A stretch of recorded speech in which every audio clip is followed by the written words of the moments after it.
Genesis 3. Now the serpent was more subtle than any animal of the field which Yahweh God had made.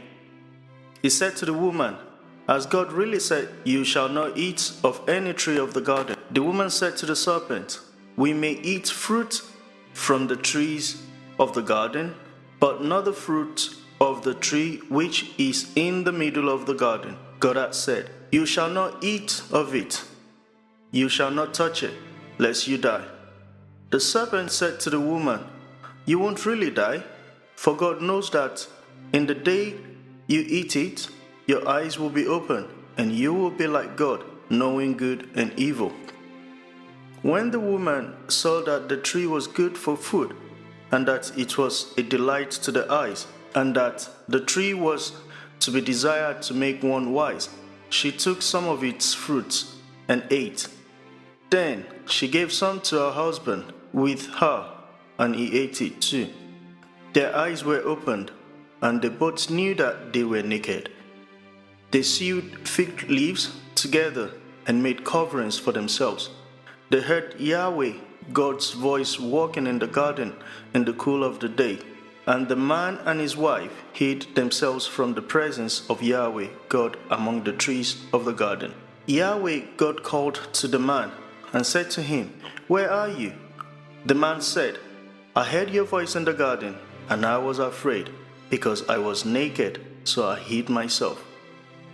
God said, "Who told you that you were naked? Have you eaten from the tree that I commanded you not to eat from?"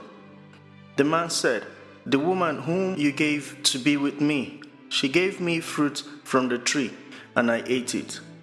Yahweh God said to the woman, "What have you done?" The woman said, "The serpent deceived me, and I ate." Yahweh God said to the serpent, "Because you have done this, you are cursed above all livestock and above every animal of the field.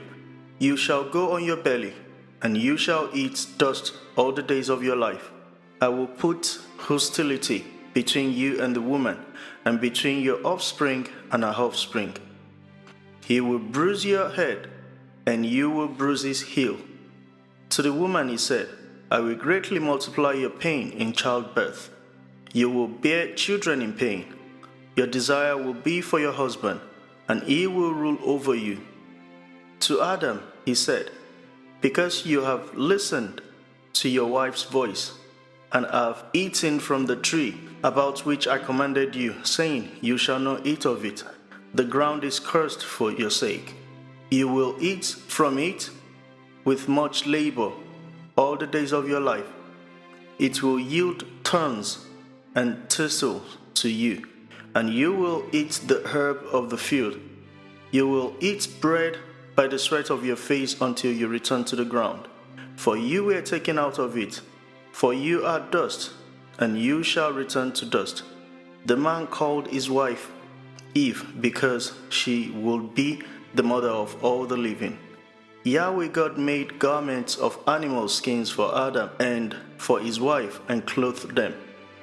Yahweh God said, "Behold, the man has become like one of us, knowing good and evil.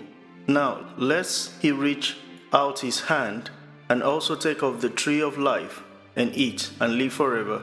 Therefore Yahweh God sent him out from the garden of Eden to till the ground from which he was taken. So he drove out the man, and he placed cherubim at the east of the garden of Eden, and flaming sword which turned every way to guard the way to the tree of life.